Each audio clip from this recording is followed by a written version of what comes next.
I'm Sally Stanton, and welcome to Snacks and Suitcases, the podcast packed with tips, tricks, and real-life stories to make travelling with kids of all ages a whole lot easier and way more fun. And today, we're heading beyond the bright lights of Tokyo to two places that are as moving as they are magical, Hiroshima and Miyajima. Mom, can I pack all my teddies? Okay, let's get started.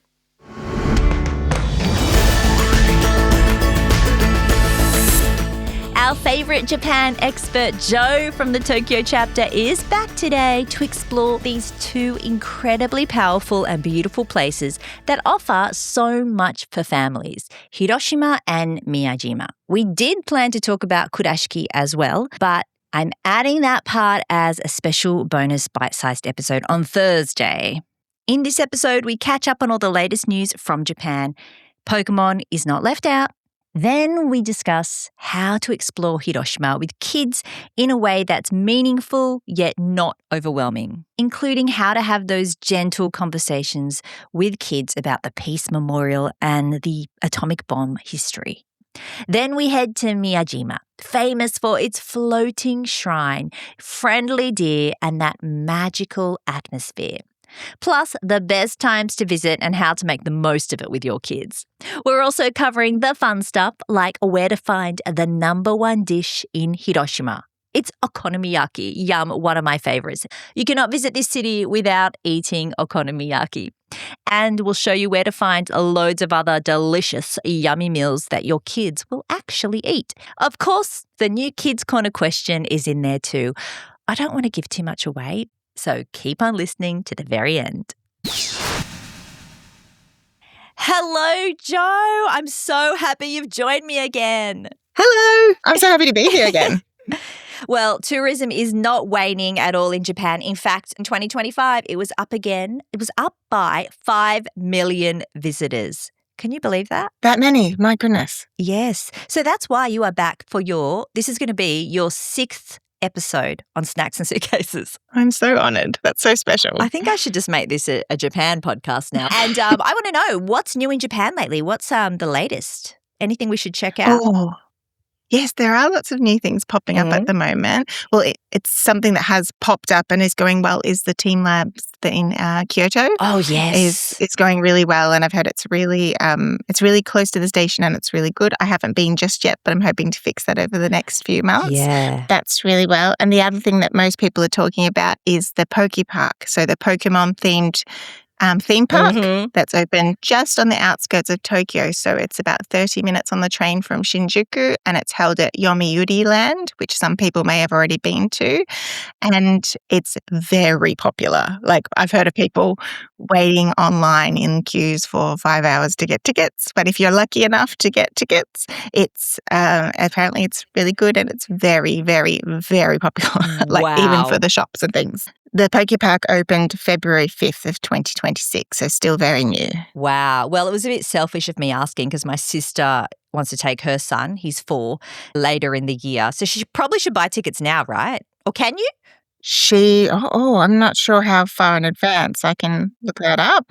But the thing is, I would say don't promise him anything until she's got the tickets is the main thing right now. I would definitely do that. And another thing that she will want to pay attention to is the Pokemon Cafe in Tokyo is closing down for renovations from March until late June. Late June, they're predicting it may take a little bit longer. So the option is still in Osaka. There's one in Osaka as well. So if she's going through those times, she's want to get organised and make sure she's got Osaka planned for those times and a bit of flexibility if she's going after June. I was thinking now that this park is open, the cafe will have a bit, be easier to get into the cafe.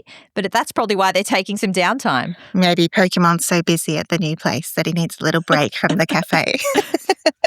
And is there anything else on your radar at the moment? Mainly things on my radar is, of course, cherry blossom season is coming up and spring-related things. And when I say spring-related things, I even mean down to the flavors of things in the convenience stores. Oh, yum. Sakura, that's cherry blossom. Your cherry blossom flavored chocolates and soy milks. all that sort of thing. So that's everything's becoming very cherry blossom themed, which is a very, very special time of year to be in Japan. Yes, they love a theme, don't they? Yes. We've heard lately some areas are struggling with over-tourism. Are there any new rules that you know of that they've implemented to mitigate this? The main rules that will concern parents that are top of mind for me is that a lot of restaurants are now asking for more than ever a credit card deposit when making a reservation.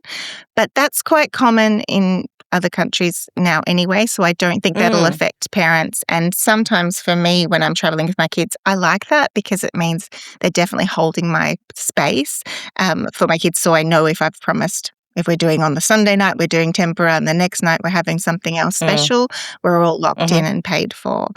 So I like that idea. And there are rumours that there'll be some different visa costs coming in the later parts of 2026, but I'm going to wait a bit longer. Nothing that I've heard is very shocking. A little bit of inflation price increase, and for some hotels as well in terms of like a accommodation tax, but nothing that would ever stop me traveling to Japan, or nothing that really raises an eyebrow for me. Yeah, no way. And for us Australians, the dollar is at a 40-year high against the yen. So that's my lifetime. It's never been cheaper to go for us. It's never been cheaper, but those poor Japanese people who can't take holidays in Australia right now. I know. Yeah, I wonder actually how Australian tourism is going on that end. Okay, so since we are talking about the over-tourism issue, it usually happens in these amazing areas like Kyoto, doesn't it? Today, we're going to move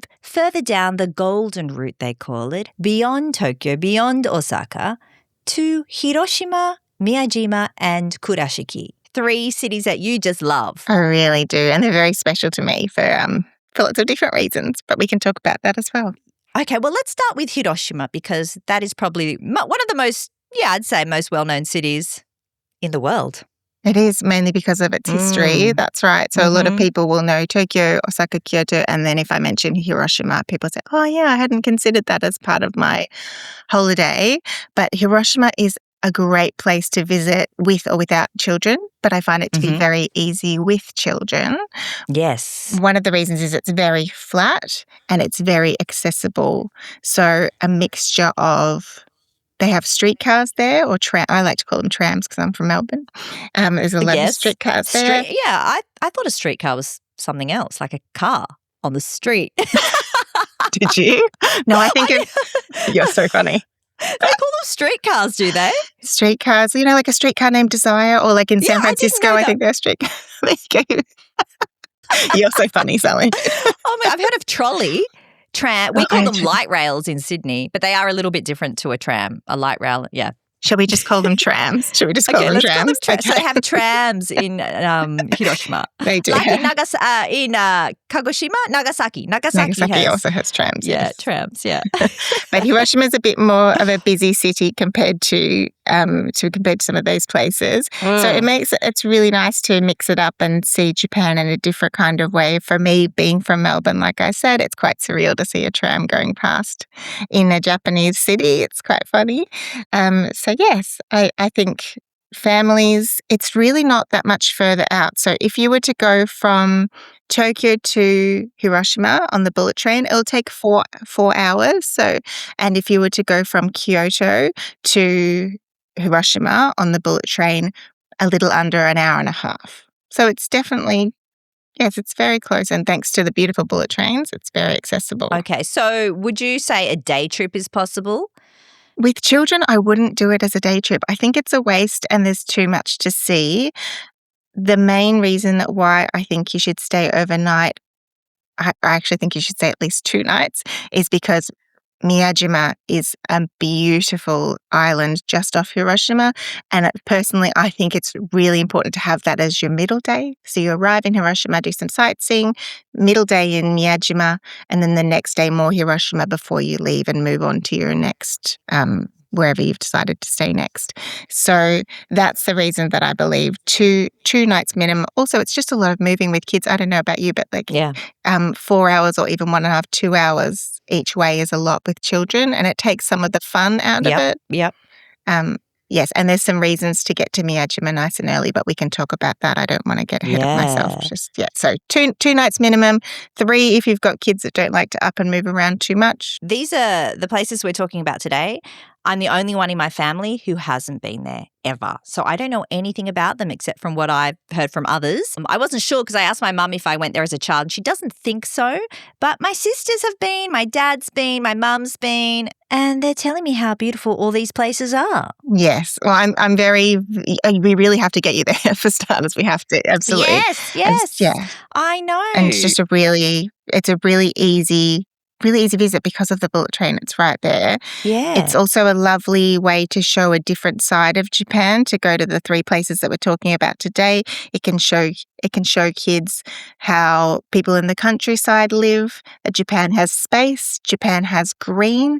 It's a great place for kids to see where rice is grown, where a lot of the produce is made. It's a really lovely way. But these places are also not the middle of nowhere. So you still have your restaurants, you still got your shopping malls, you've got everything you could need. So you can still do that lovely thing that I'm always preaching about, which is mixing that old and new Japan together to make the most beautiful trip. Yes. Tell us about the vibe of Hiroshima. Okay, so the vibe of Hiroshima, of course, with the terrible history, the atomic bomb that was dropped in 1945, the city, of course, has rebuilt, but really, what do they call it? The ethos of the city is never again. And you can understand why. So they want to make sure they don't forget what happened, but are very, very hopeful and dedicated to make sure that the city is a sign of peace. It represents peace. I've been to Nagasaki, which was also the site of a terrible bombing, and you do feel a sense of peace and hope as well in these places.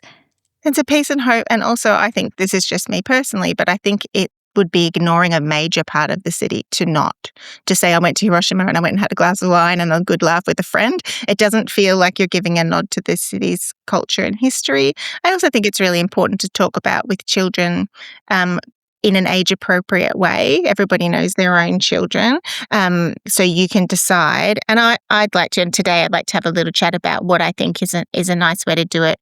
If your child is on the anxious side or at the side, everybody's kids are different. As their little brains get more clever, they start to worry about natural disasters, or they think about wars, or could this happen again, or could it happen to me? I think this is a way that you can decide how much you want to talk to them about.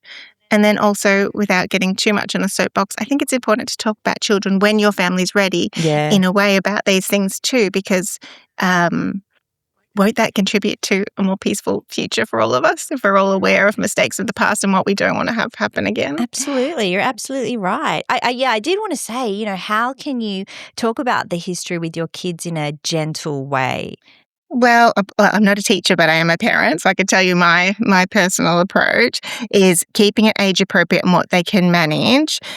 Like I was saying, and I'd focus on world peace. So if you're talking about somewhere like the Peace Museum or the Peace Park or the sort of 3 main touristy is a terrible way to say it, but there's 3 main places that most people go for sightseeing when they're wanting to learn about Hiroshima. That's the Peace Museum, the Peace Park, and then the Atomic Bomb Dome, which is a structure they've kept the same as afterwards, those 3. So if you thought your child wasn't ready for the museum and all the reading and some videos of survivors speaking, etc., you could just do the Peace Park, and they have a whole lot of statues and memorials there. There's a lot of paper cranes, of course, draped over the statues. You can talk about that sort of thing. And that's in tribute to a story about a young girl, Sadako-san? Sadako and the 1,000 Paper Cranes. That's yes, it. That's it. I had that book as a child. Actually, I probably still have it somewhere at my parents' house.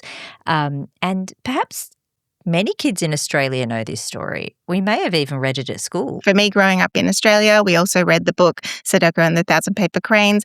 And the story that I read growing up is that she had leukemia, but because as a fallout of radiation after the atomic bomb was dropped on Hiroshima. And so she believed that if she made 1,000 paper cranes before she passed away, then she wouldn't pass away and she would recover from her illness. And the story is that she went to like 644 and then passed, and then her family and village made the rest, and they were buried with her. That was what the story is. And there's some conflicting things. If you look online, some of her family and relatives say she did make actually more than 1,000, and then the village kept making more. There's a few different accounts. But either way, it's a lovely story to tell children of survival and hope. And then in Hiroshima, you can't think of Hiroshima without thinking of a beautiful folded origami paper crane. Beautiful. And so they have them on display throughout the city. Them on display. They have them, or the Peace the Park. Peace Park draped over, so they're sort of threaded through almost like how can I explain it? Like a giant paper chain, almost threaded, like a thread goes through the middle. So it's like a big, what would you call it? Like a big lay of paper cranes, and they lay over the statues. It's really beautiful for kids to look at, and it's also very hopeful if you think about it. And even today, if you know anyone who's suffering from a terminal illness of any sort, it's very common for families to still make paper cranes, and the patient actually to make paper cranes themselves. So touching on the age-appropriate thing for children, of course, I said about making sure that your children are happy. You can also, as a parent, watch some YouTube clips of the area, have a look, see what you think your kids can manage, and decide from there. And also, if you go to the Peace Museum, I did take my children to the Peace Museum at quite a young age. They were okay. Everyone's children are different, though. Some parts we sort of kept them moving. We're also very conscious of, I recommend speaking to children saying this is a special place for everybody, so we need to be quiet. So that might mean moving through more quickly. Kids don't need to read everything. They don't want to read everything anyway. They get the idea, and then stopping. And a lovely spot to go after you've done the Peace Park is just 1 minute walk from the atomic bomb dome is a tower called Orizuru Tower. And it is a big tower that has a whole section. There's a bakery downstairs, but the middle part is a sightseeing platform where you can have a view of the area, but also kids can do crafts so they can learn how to do the origami. Oh, great. You can go up the top of the tower, have a view of the whole city, and have some cake and coffee. And then there's a slide that goes through the middle of the tower down which is really fun, a big curly metal slide. Oh, it's cool. really cute. So, yeah, even for adults, you can go on it. Adults it's really can as well. Oh, wow. So Orizuru, and it's still very much in the theming of Hiroshima as a special place that represents peace, but it's more marked towards families and couples, because you've got some people having cups of tea. So that's only 1 minute walk away. So why don't you do the Peace Park? You have a look at the dome and maybe take a few pictures and talk to kids about, gosh, that bomb must have really caused destruction on all this city. If all the city looked like this, just a skeleton of a building left. And then you go into the tower, you make some origami, you do a slide. And then I recommend doing something nice and light. So if anyone's read my blog at all, I always say for Hiroshima, something light afterwards, even for adults. Even if I was to go by myself, I want to do something light right afterwards. So I have a few suggestions. Should I say them out? I think so, yes. Of course you do. So this is after the Peace Park. It's all in the one area. Peace Park, Memorial and Dome all together, and Children's Memorial. The Peace Park, the museum, and then you also have the atomic bomb. So Genbaku Dome is a Japanese word, but that's the famous picture that most people recognize. It almost looks like a church that's been, but it's like a skeleton of a building. Yeah. It's rounded at the top, which is why it's called the dome, of course. And that's all within 5-6 minutes walk of all these spots. So you can go between them, and then 1 minute walk if you want to do Orizuru Tower as well. And then you can go. Then you can go into town and have okonomiyaki, which is a very famous thing to eat in Japan. Most people, I think, who like Japanese food have heard of okonomiyaki, but they may not realize there's such a thing as called Hiroshima-style okonomiyaki, which is so famous that even in a restaurant in other parts of Japan, you can request Hiroshima-style okonomiyaki. I really like it, particularly when I was a teenager in Japan. That was my favorite way to have okonomiyaki because it's got yakisoba noodles in the okonomiyaki. And because when I was in high school, I lived near Hiroshima, so I mostly had that style. And after that, I lived mostly in Kobe, which is in the Kansai, Osaka area. So I had Osaka style after that. In Osaka, you mix, or the restaurant people, I prefer when the restaurant people do it for me, mix the ingredients all together. It's all the batter all mixed together. However, in Hiroshima, it's more layered. So you might put your cabbage, and then your noodles, and then your egg, and then your bacon, and whatever you're putting on top. It's more layered, so you get more it's not a sandwich, but if you can imagine, you cut the big thick pancake style okonomiyaki up, you could see all the ingredients inside if it was Hiroshima style. Right, with the noodles. With the noodles. Yes, with the yummy, yummy noodles. And however, Osaka, it's more like a quiche, I guess. You've got all the ingredients all mixed together. So you'd have bacon over here and bacon over there and cabbage over here and cabbage over there. That's the way I would describe it. So that's how I make it at home. Is it? You mix it together? Yes, I mix it together, but mainly because I'm just making it like pancakes almost on the stove. I don't have the hot plate on the table, the grill. Which is what we did when we were kids. We had one of those when we were kids. Obviously, my mum did it, but I don't have that now. So I just mix it all together for ease, really. And I also do something terrible. I blitz the cabbage because otherwise my daughter won't eat it. She doesn't know there's cabbage in it. That's okay. That's totally okay. So when she tells you I never eat cabbage, Mummy can be like, actually, I you know. Oh, there's a lot of things she eats she doesn't realise. But they won't do that for you in Japan, they won't in a restaurant. They won't do that for you, no. But is your mum any good at doing the mayonnaise on top? You know, the squiggly? Of course, yes. And then the bonito flakes that dance on top. I love that. There you go. Yes. So I recommend going for some okonomiyaki. I recommend going for a playground. There's quite a few I've listed on my blog if anyone wanted to have a look at playgrounds nearby. There's you can go for karaoke. Karaoke doesn't have to be a nighttime thing, and it's really fun in the daytime. So why not sing yourselves to a little bit of happy? And then also, particularly if there's a rainy day, there's a round one in Hiroshima, and round one is a big arcade where you can do sporting games. There's a batting cage. There's also arcade games. A lot of bigger kids really like hanging out there. So it's a lovely sort of way to mix it up. You do your peace park and your serious and your sightseeing, and then a little bit of fun in the afternoon. I think it's a really good way to do it. Are there many activities to do on wet weather days? Yes, I would say so. Probably as much as there are in many other cities in the world. But you've got your Peace Museum and that sort of thing. Like, it is a flat city where a lot of people walk, so you'd probably want to take some taxis.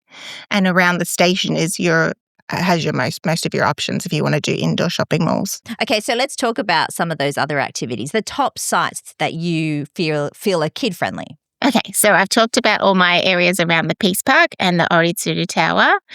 I think this is not an indoor suggestion, but I recommend there's a beautiful Japanese garden called I'll spell it in a minute, Shukkeien. Yep.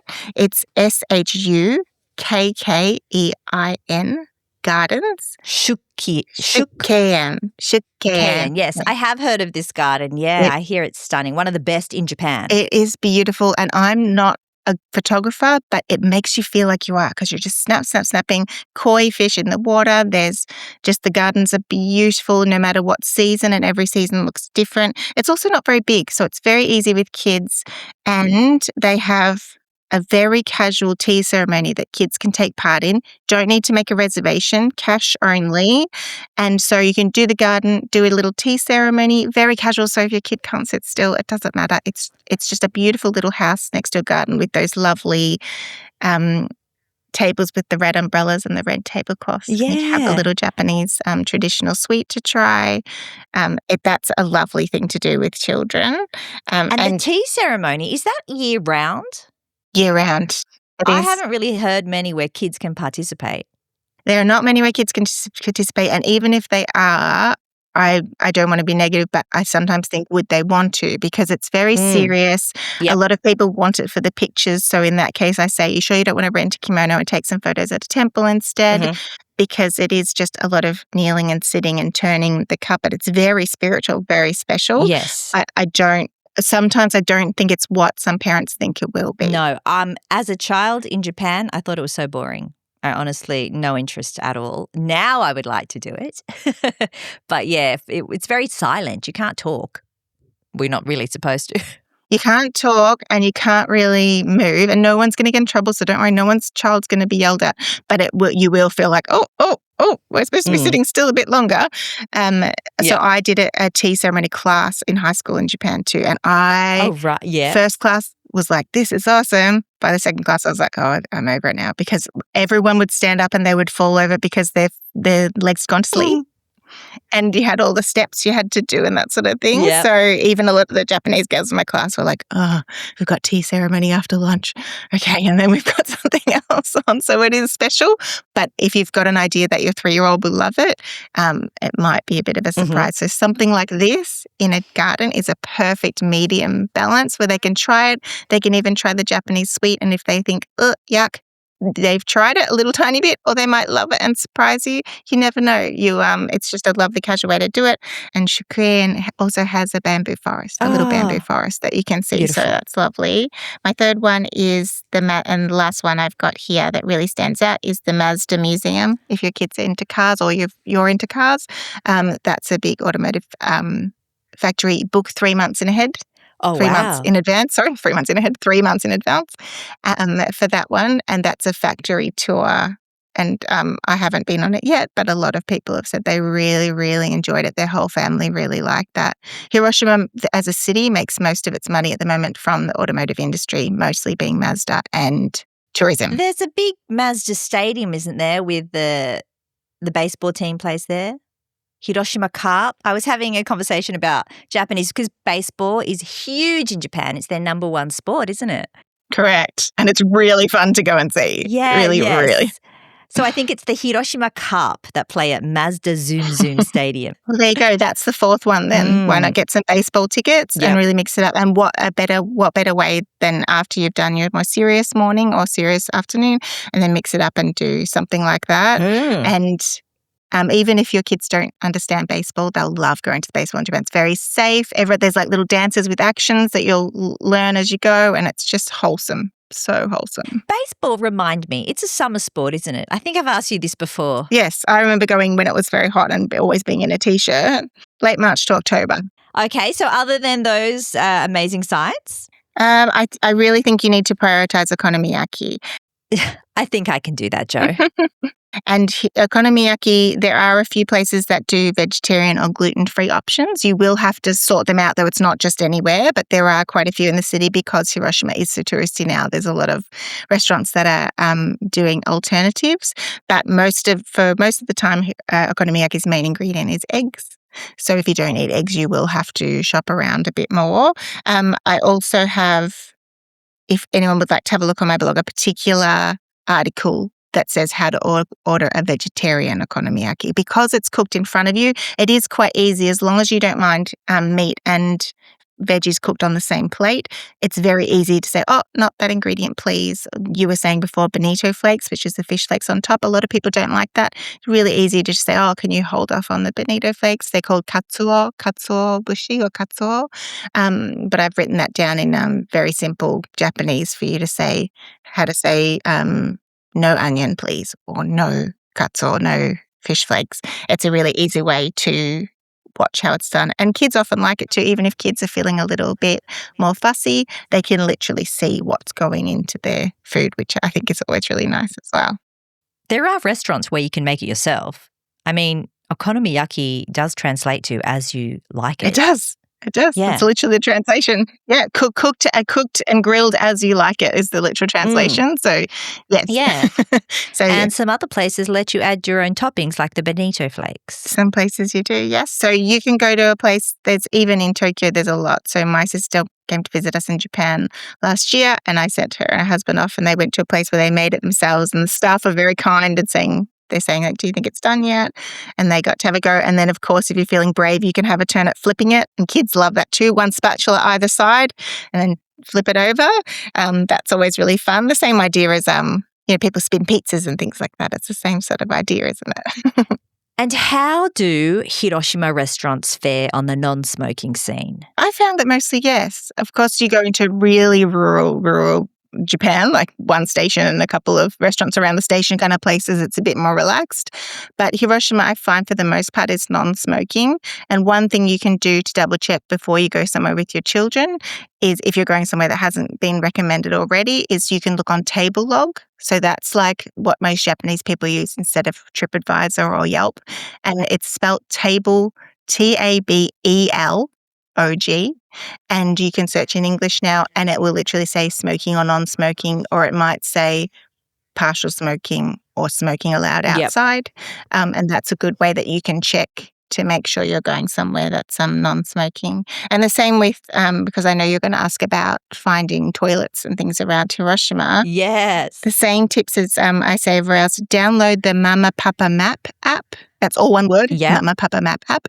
And that is actually made for people with small babies who are looking for change rooms, but that also says where all the toilets are. So you can literally use it while you're walking around and say, oh, we've got 3 minutes walk to the toilet from now, or there's an option here, and you can click on it. It even has pictures of some of the toilets. So you can say, oh, that looks like a nice big clean toilet, or somewhere I can change a nappy. So that's a really good way to do it. And I even recommend you downloading the app for people that message me who have IBS or they're toilet training their children. That's a really good option. We've mentioned this previously on the podcast, but I'll put that link in again because I think that's a fantastic idea. Yeah. It's such a big help. It's just peace of mind. And even if you're traveling with Granny and Grandpa who get a bit nervous about not knowing where the closest bathroom is, it's a good option too. Hey, we all need a toilet. When you got to go, you got to go. True. But first, can we go back a little bit and talk more okonomiyaki? Because I believe there is a building just full of okonomiyaki restaurants, like 25 plus restaurants. Yes, it's called Okonomiyaki Republic. It's amazing. When I was talking about Hiroshima with my sister, that's the first thing she said. There's a building dedicated to okonomiyaki. You just got to go there. It's really, really fun. So unfortunately, they don't have the cook yourself because the idea is that you have like an old man cooking in front of for you. But it's really vibey. It's great with kids because you talk to the chef. It's so much fun, and you could even, I guess you could bar hop with inverted commas, okonomiyaki hop. Oh, you'd be so full. That's a good thing about okonomiyaki, actually. If you're on a budget, especially Hiroshima style with the noodles, it's just carb overload. It's carb overload, but you're right. It's cheap and cheerful. So you're probably, even for a big meal, you're probably looking at, this is probably overestimating, 1,000 yen a person or something, an adult. Oh, so you can $10. Yes, and so you leave very full, yes, very sleepy if you've had a nice big carb fest, and you choose your own condiments. It's great. Yes, so I think if you told a Japanese person who lives in another part of Japan that you went to Hiroshima and didn't have okonomiyaki, they'd be like, what are you doing? Yes. You know what? I hear a lot of people coming back now and saying they fell in love with, is it monja?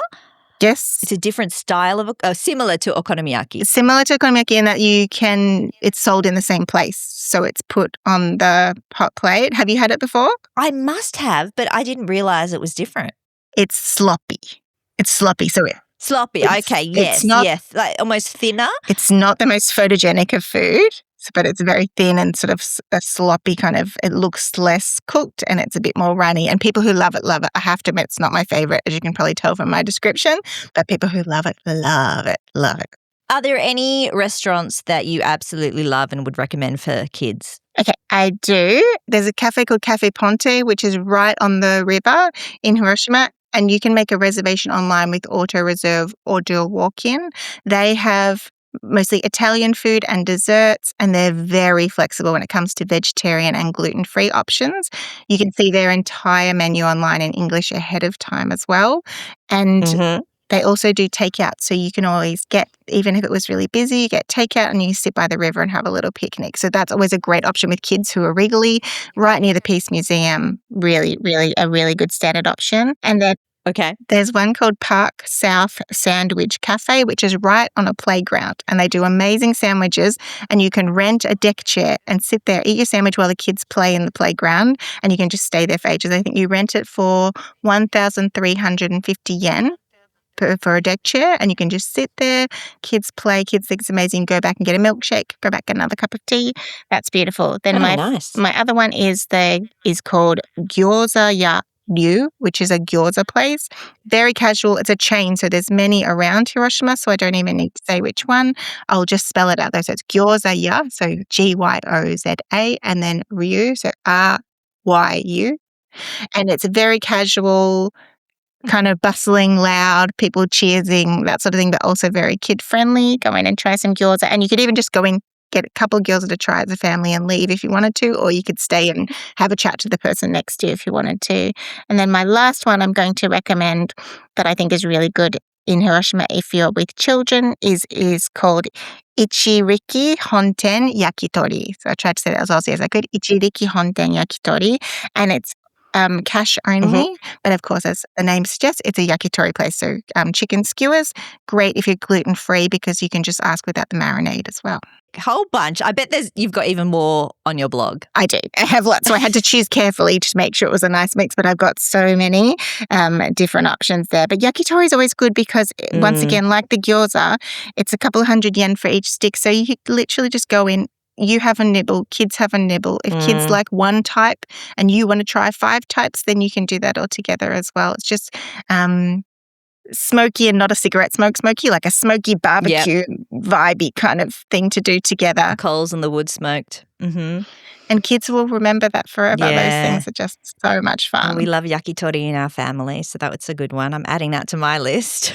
Good. I heard there's an emerging cafe culture in Hiroshima. Yes, Hiroshima's very, what they call in Japan, like oshare, which is very like the sophisticated sort of place to be. So there's a lot of young girls dressed very beautifully, heading out for coffee and cake.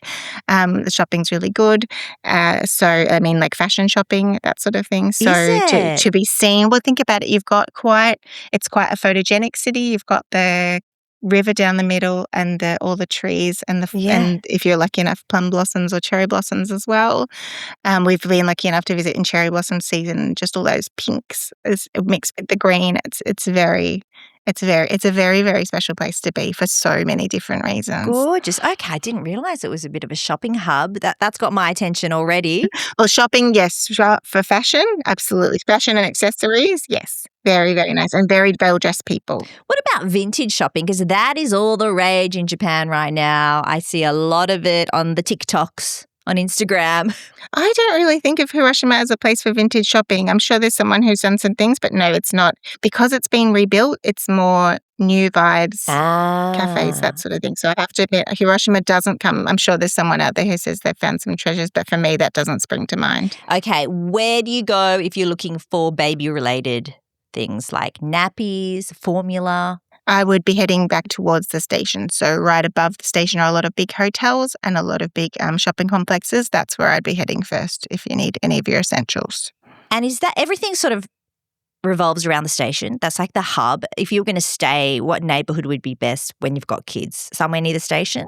You could choose somewhere near the station. I quite like an area called Heiwa Odori, which literally translates to Peace Boulevard. Mm-hmm. And so that has a lot of very family-friendly hotels. There's one called Fav. I don't know if they pronounce it Fav or Fave, F-A-V.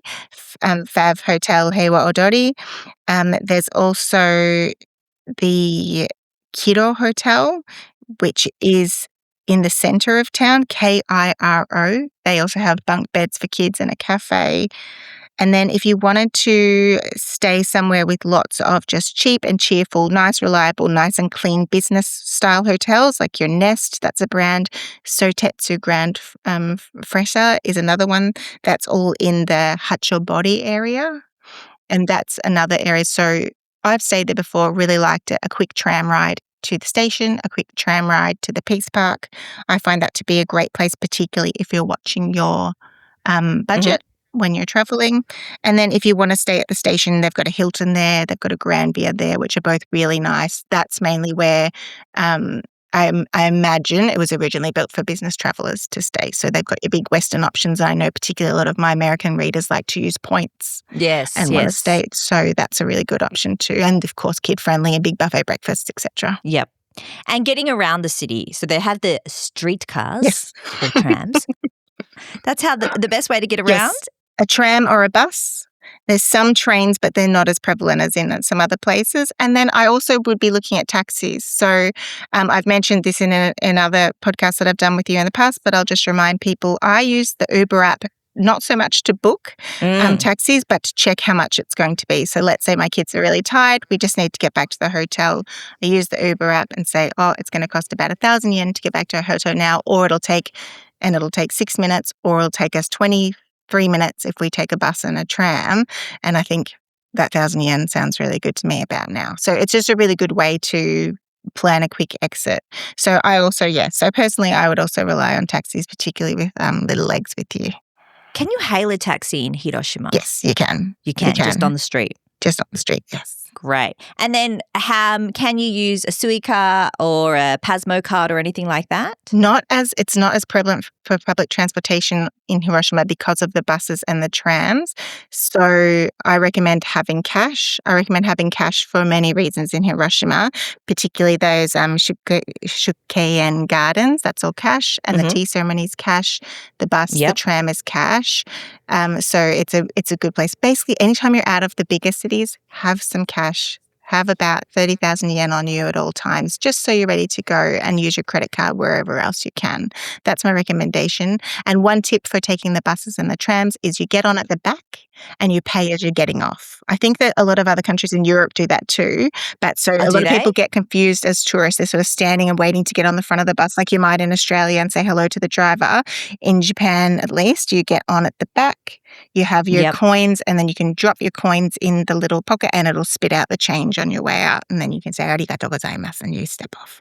Yeah. And you're good to go. Yeah. I remember that in Nagasaki, and I thought, oh, yeah, that makes sense. Because you get on, you get a little ticket, don't you, when you get on? It tells you where you got on. Yes. And then I think that's what you give to the driver or put through another little slot when you get off. So it knows where you got on and calculates how far you've been. Calculates how far you've been. And if it doesn't give you one of those, that's because a lot of the tram travel is standardized in Hiroshima.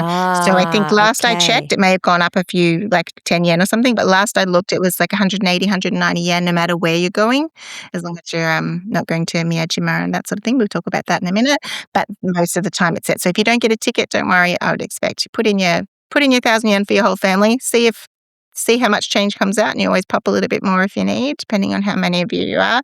But Hiroshima is Hiroshima. They're very used to tourists. There'll be signs in English, or the bus driver will understand that you don't know. But getting on the back is a good start. Getting on the back. Yes. Yeah. Don't go to the front doors. You're already ahead of the game.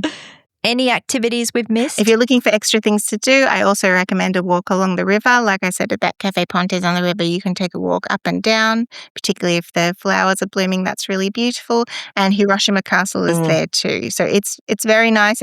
For me, it's not a must do, and I don't think that you are really missing out on anything if you don't make it, but that doesn't mean it's not beautiful and really fun. A really nice place. And can you go inside the castle? You can. You can go inside the castle and take the kids, and there's a little gift shop as well. And yeah, it's a lovely little additional thing to do. So I'm not bagging on the castle, but if you run out of time, there's some other castles somewhere else that you'll get a chance to see. So you'll be okay. But somewhere that you shouldn't miss, you should definitely check out, is Miyajima. Absolutely. And everyone who goes to Miyajima says to me it was one of their favorite parts of the whole trip in Japan. It is just, it is just such a special, special place. It's very accessible. For some reason, people think it sounds too hard to get to. It's not. So that's the main reason I recommend doing 2 nights in Hiroshima, do Miyajima in the middle and give it the time it deserves. It's wild deer roaming. Unlike Nara, you can't feed them or anything because that's their home. They live there. And you can only access Miyajima by boat. So that keeps it very special. And much like in Hakone, it's a city a town that closes down early in the evening because that's when the tourists disappear. So if you're staying on the island, it's very special because everybody eats in their ryokan, or that's a part of their accommodation, and you really get that whole special town just to yourself. It's a really nice way to do it. So if you haven't incorporated a ryokan stay, a traditional Japanese into your stay, Miyajima is a great way to do it. Wow. So how big is this island? Like you can go around it in a day, would you say? One day is enough. So stay one night. Stay one night if you want to, but also you can just stay here in Hiroshima as well and not move hotels with children. But if you haven't got a ryokan already ticked off and thinking, where should I put it? This is a good place. This is a good place to do it. Do they have some really family-friendly They ryokans? They do. Yeah. Miyajima Seaside Hotel, very old school, like you're going to a Japanese hotel right on the beach side. So tatami floors, they'll lay out your futon, they'll feed you. And during the day, before you go to sleep, they'll have your tatami all rolled up in the cupboard, and then they'll lay it all out for you. And then the one more that I know and can recommend with full confidence is Miyajima Mori no Yado. That's another one that's also very kid friendly. And once again, like all ryokans, and I've spoken to you about this in the past, it's not just about somewhere to lay your head, it's the experience. So you check in as soon as you pretty much can. So let's say check-in's at 3:00 or 4:00. You don't want to get there much later than that, which is perfect for somewhere like Miyajima, because if you've been there early, you've already seen all the sites. Then you go in and you have your dinner, and you might have your bath, and then if you feel comfortable doing so, and then you have, or a shower in your room, and then you have your meal either in your room or in the restaurant, depending on the hotel facilities. And that's all part of it. That's the part of the holiday. This isn't just somewhere to sleep and regenerate for the next day. This is part of your Japan experience. And I find for my children, they're some of the bits they remember the most. Remember that place we had and they put the blanket and the fluffy pillows, and after the bath, the blanket felt so smooth and soft, and it's really, really nice. Oh, beautiful. I do love that experience. There's no onsens in that area, are there? Some of the hotels have an onsen-like public bath. They have that onsen. Oh, yes. Okay, yes, yeah. but it's not a Yeah. I can never remember what that's called. Is it something? What's a public bath? Sento is the one the one that you can go in and pay if you're right. Okay, yeah. They're not natural hot spring, but it's designed to be relaxing. And it's a really funny way to think of it. I think of it kind of like a coin laundry. Like if you didn't have a washing machine, you would go and pay to use the thing. And this is like you go for your washing machine for humans. You would go but in a beautiful way. Your communal center is a lovely option. But yes, that's mainly in the big cities, not a touristy area. Yeah. How long is the ferry ride? It's close. It's like less than an hour. The ferry ride is only 15 minutes or so, and they leave. Very close. So very close. So it'll take about 30 minutes to get to Miyajima Guchi, which is the port. The port station. So let's say you're staying in Hiroshima, take your train for 30 minutes, and then your ferry for 10 minutes, and then you're there. So the best way to do it with children, in my opinion, is to go early in the morning because the tide is out. So if you're not driving listening to this, please have a Google of Miyajima, and it'll come up as the torii gates in the water. Now, the best way to do it, and the way that most Japanese people will do it when they're traveling domestically, is you'll go when the tide is out, and you can walk up to the bottom of the torii gate, and you can put a coin in the, oh gosh, what would you call it? Is it cockles? Like the bottom of a pier when the water goes out, there's all these shells like stuck to the wooden posts. Yeah. Yep. You can put like a coin in the thing, and then the idea is that it washes away when the ocean comes in and out, so it's like making a wish and a wishing well.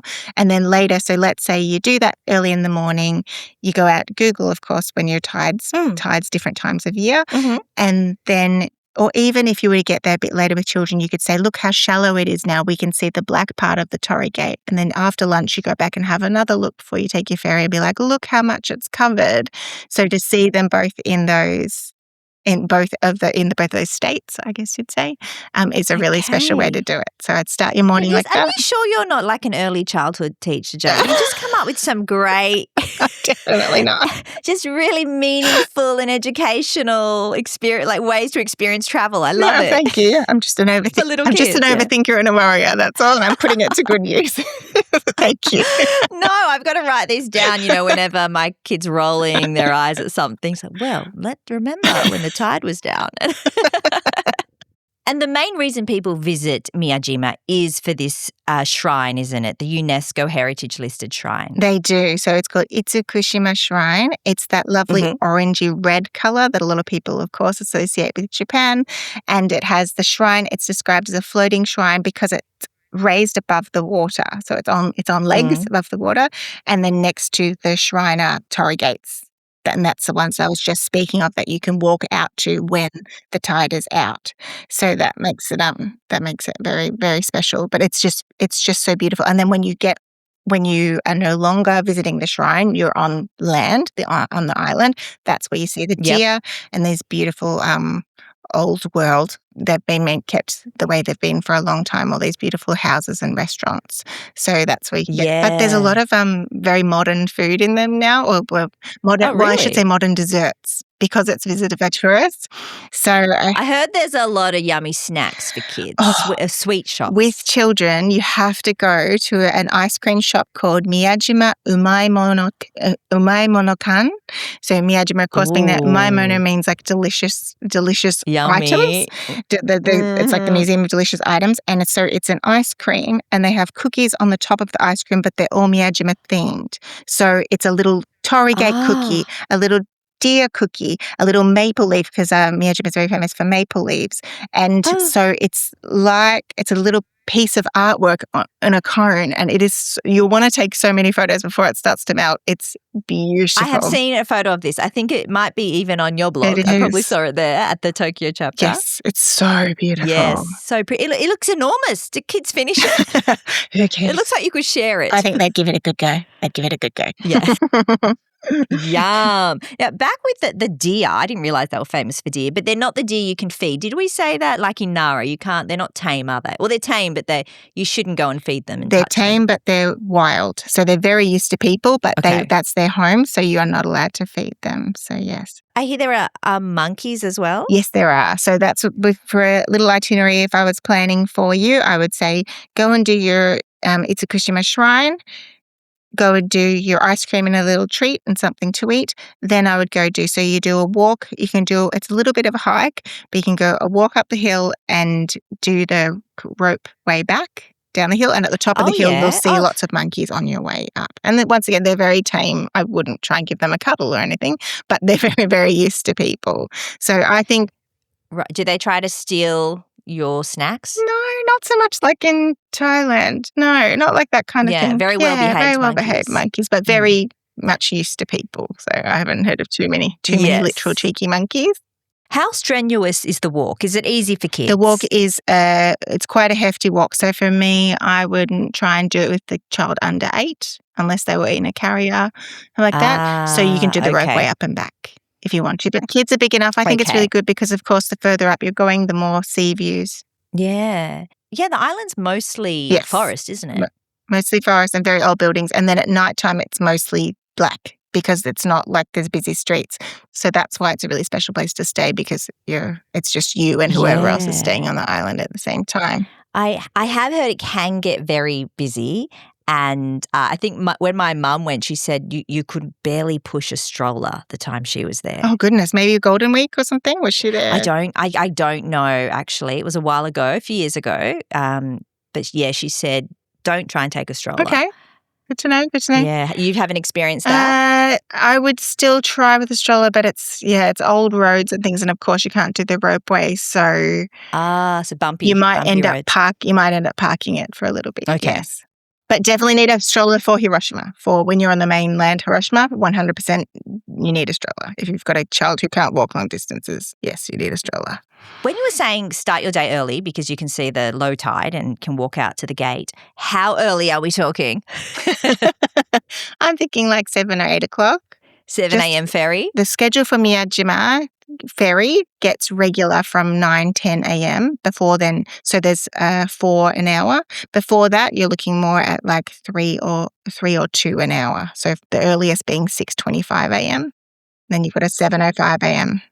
That might be a trick to beating the crowds. Like you said, maybe that's why you haven't seen many people. Yes. You go early. So go early. And I'm sure a lot of the food places aren't actually open till maybe 10, like Correct. the rest of Japan. Correct, yes. So you can walk around, discover, take your own food for that part. Yes, take your own food. Have a few convenience store snacks already in your bag to go.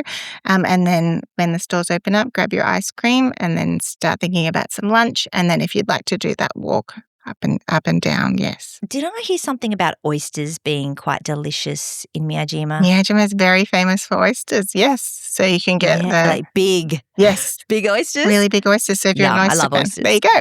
Yes. Yeah. Kids probably not so much. Depends, yeah. Some kids can manage the fried oysters because Japan loves a kaki fry, but most people in Miyajima would have oysters as they are.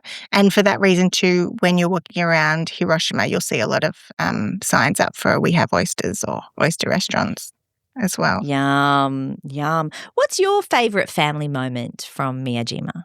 Oh, yes, definitely the Itsukushima shrine, the floating shrine, the ice cream place, the beautiful ice cream place, and just that it looks how I imagined Japan would have looked even 100, 200 years ago. That's what I really like about it. Just beautiful old world streets, little tiny. All the roofs are very low. It feels really special.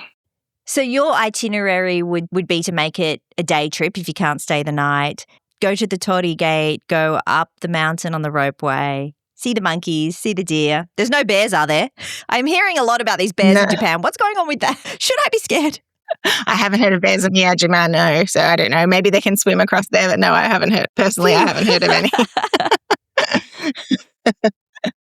And then would you spend all day there? I would. I'd spend particularly with children, I would spend a very large portion of the day. Maybe go back to Hiroshima for dinner. Mm. It's a lovely day trip. You can stay there. You don't have to stay there. It's just a beautiful, special place to spend time with your children. So let's say I had children, a 3-year and a 6-year-old. I would be putting most of the day into that, and then I'd be having dinner back on the mainland and then settling into a hotel for the night. There was one thing I did hear about the shrine. It closes at sunset, but it stays illuminated till 11 p.m. So for those people who love to get the shot, that might be a good idea to head back later on and get the photo. Maybe if you're staying on the island, because you can't really go to a restaurant, can you? There's nothing there at night time. There's nothing really there, and the lights are seasonal. So just make sure you're having a bit of a Google to make sure. But yes, depending on the season. So have a check of that first as well. So the last ferry back to Miyajima-guchi is at like 10 something, but I wouldn't risk it that late. Your peak times, if you want lots of ferry options, so much so you don't need to look at a timetable, you just rock up and sit and wait for the next one, is sort of between 9 a.m. and 6 p.m. You can just jump on one whenever you're ready and say, oh, kids, we're here. We've got 10 minutes till the next ferry. Yep. Okay. But if you're really any later outside those times, you have to watch your timetable and make sure you don't get stuck. Yeah, because that's the last thing you want with the kids. They're tired and there's no ferry for an hour. Yeah, we don't want that. But I don't think anyone would, because it does shut down. So you'd sort of get the vibe anyway. You'd be like, well, the ice cream shop's shut and the restaurant's shut. So I think it's time to go. Actually, silly question, but you can walk around the island. You don't have to get on any form of transport. There is no form of transport. No, you can just walk around the island. It's all on foot that day. It's all on foot. Ah, okay. So yeah, you will probably want to take a stroller with you and then park it when you don't need it. It won't be the easiest place to have a stroller, but if you need it just as like a little place to have some downtime, a little snack pod, nap pod, whatever you need it for, it might be a really good idea. Now it's time for a new segment called Kids Corner. It's where the mini travellers get to ask the questions. Some big, some small, and some a little bit quirky. Hi, my name's Piper, and here's my question. Where's your favourite playground in Japan, and why do you love it so much? Okay, so this one is outside of Tokyo. Good question, by the way. Is a playground, or it's almost like a whole, what I call it. It's a giant park that has a playground and a farm and a couple of little rides, but it's technically in Kanagawa Prefecture, so about 30-40 minutes drive out of Tokyo, called Kodomo no Kuni. Kodomo no is children. Children's land or children's country, depending on how you want to translate it. And they have like a little splash area, like a really low man-made brook where kids can go swimming in and have a little bit of a splash. Like I said, there's a farm. They've got those amazing bouncy domes. So they look like an inverted trampoline, and kids can climb on it. And it's just green and that lovely picture book green for the eye to see. So that's probably my favorite. And then there was one more that's at the base of Mount Fuji. That it's a park that has bouncy castles and lots of Sylvanian family homes set up as like big size, and Mount Fuji in the background. So that's called Grimpa, Grimpa. Grimpa Amusement Park, and it's near Mount Fuji. I find this as my favorite place to recommend people. This is best if you're driving or if you've booked a private driver, just because accessibility, you don't have to wait for buses and things. But you've got Mount Fuji in the background, but I find it's great for parents to say, I want to look at Mount Fuji, but the kids think it's really boring after 5 seconds. So you've got Mount Fuji there the whole time, and you have the children and they walk into the Sylvanian family's house, and there's a Sylvanian family watching TV, they're watching Sylvanian family characters on TV. It's really, if anyone wants to look, I do have lots of pictures on my blog of my children really, really loving walking around Sylvanian family then. Did you know I love Sylvanian families? Like I used to be obsessed when I was little, and I have seen pictures of this. Like, where is this park? Like, what? And I've never been near it to, go. I didn't realize it was at the base of Mount Fuji. There's one in the best Mount Fuji. There's another one in Osaka, and there's another smaller one on the outskirts of Tokyo. But this is my favorite that I've been to, and it's just there's lots of like outdoor sports for kids. It's really good. I didn't realize that until I lived in Japan. I didn't realize that Sylvania Families was Japanese. Yeah, I know. No, originally I thought it was German. I don't know why. Same. I have no idea why, but I know Japan, and it's probably I've inherited this love for miniature. True. And maybe that's why I love it so much. Maybe that's I don't know, but they were always so expensive. So I kind of had like a fake Sylvania Families when I was a kid. But yeah, they're still expensive, Sally. Just letting you know, they're still. I know. I think they cost even more now. They're still very expensive. So you can tell your daughter that if we had like a free day and access to a car, that's where I would head on a lovely sunny day. And the grown-ups, every time you turn, the grown-ups would be like, look at Mount Fuji. And all the kids would be like, look at the ride, look at the Ferris wheel, look at the Sylvania Family. It's a really special place to go. Okay, it's time to bring it home, Joe, with the fast five. Although with you, I think I should just call it the five because it's never fast. Are you ready? Ready. Best souvenir you've ever bought? Oh, can I say quite a big purchase? Yeah, go for it. My husband and I, before we were married, we bought one of those gold folding screens and we have it framed. So it's like an antique folding screen in Kyoto. We bought it in like an antique shop and we've actually laid it flat and put it in a white frame. My interior taste is a bit more modern and than antique sort of looking, and so it's in a big thick white frame and I love it, and every time I look at it I think I'm so glad we got it. And then if you're going to talk about a little cheap and cheerful one, when you go to see the Daibutsu of the big Buddha in Kamakura, so a lot of people do it as a day trip out of Tokyo, there's a shrine there and they sell. Oh, you and I were just talking about this before we recorded, Sally. What's the name of that, of a rice paddle? Oh, called? Shamoji. Yep, a shamoji. It's a wooden shamoji and it has a stamp sort of branded into the wooden paddle that says the name of the shrine. But I think you're supposed to keep it, but I use it as a rice paddle and I love it. And it costs 500 yen and I buy them for everybody because I really like it. And just looks... Don't say the price! 500 yen. No, it's fine. I can tell everybody because it looks so special and because it's got Japanese writing on it. Yes, I recommend buying a whole lot of those and give it to grandma when you get back to your home country and use it and think of your Japan trip. It's a really nice little cheap. And Joe, I've got one from Miyajima. My mum bought me one in Miyajima. So it looks good and it's practical. See? You've got to be able to use it. Yeah, okay. Now, if you could speak any other language in the world, what would it be? Apart from Japanese and English. My first initial reaction was like none because my brain is full. But then my next reaction was the opposite and it's like everything. So wherever I'm in a new country, because I've been studying Japanese for so long, I get quite frustrated when I can't understand another language. So we were in Europe for Christmas and we went to France and it really annoyed me that I couldn't understand what people are saying. So I guess I just need a magic power that I can understand every language. I get really like, oh, I need to know, I want to be able to say it. Weirdest thing you've ever eaten on your travels? It's not so weird, but my husband and I went to Nagasaki when we were first dating for a weekend. And for a long time, I've been vegetarian and I changed to pescatarian, maybe in my mid-20s. So fish was still quite new and I was enjoying it. But we went to a place that had fish on the sticks and the fish were moving. So it was like they'd been like stabbed through and then they were put upright in like a fire and they were twitching and I was like, this is too much. And even my husband was like, oh, this is asking a lot of you. I think I tasted some. I think I still tasted some, but not while it was moving. I waited till it passed away because that made me a terrible person. I had to give him a taste because it was a very nice meal, but I have to admit that was a lot. Oh my gosh. Hang on. Are you a vegetarian or pescatarian now? I'm pescatarian, yeah. I didn't even know that. So you don't eat... I don't eat meat, but my family eat meat and I cook meat. And so... I wish I knew that before I've been asking all these foodie questions. So you do know all the places with the veggies in Japan. I do. And I've been asking for modifications to meals and what's possible and what's not for many, many, many years. So I know what I'm talking about when I'm talking about. So that's why I also feel quite confident helping people with allergies and things like that too. Okay. Where are you off to next? So last time I spoke to you, I said I'm going to Fukuoka and I haven't been yet. So I really am going to make that happen this year. 2026 is the year that I get to Fukuoka and add to my blog. I've been without children, but I haven't been with children and I want to change that and I want to find the gems to tell other people about. And finally, any new favourite snacks to pack in your suitcase, Joe?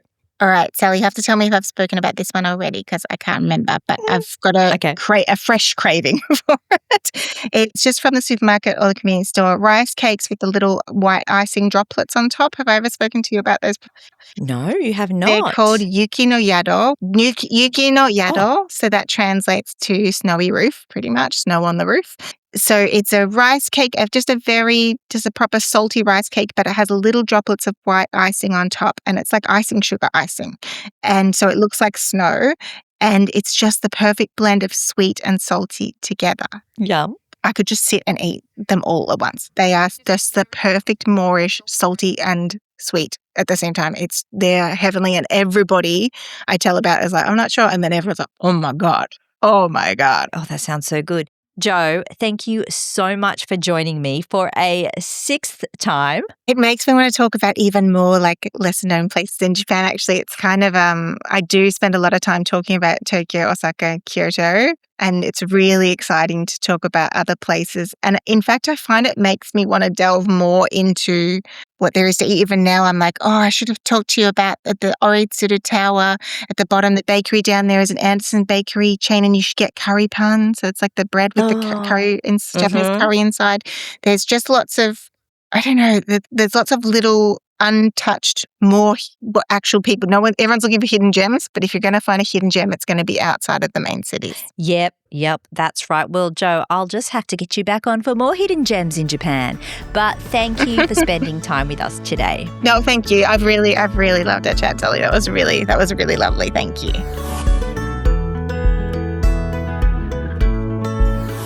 We ran out of time for our Kurashiki chat, but have no fear, I'm including it as a bonus episode on Thursday. So if you're subscribed, it will drop straight into your feeds in 2 days' time. If not, you better subscribe now. And if you want to find Jo, she's on Instagram. It's at The Tokyo Chapter, or head to her blog, thetokyochapter.com, for tons and tons and tons of Japan advice. Hiroshima and Miyajima are now must visits for me, and I don't know about you guys, but I'm definitely having okonomiyaki tonight to celebrate. Thank you so much for listening. I'd love you to leave a review. Tell me what you think of the podcast. If you have any questions or any ideas, send me an email to snacksandsuitcasespodcast@gmail.com or follow on Instagram @snacksandsuitcasespodcast. Also, if your kids have a question they'd like to ask, they can send a voicemail via Instagram or via email. All the links are in the show notes. Until next time, happy travels. And don't forget the snack.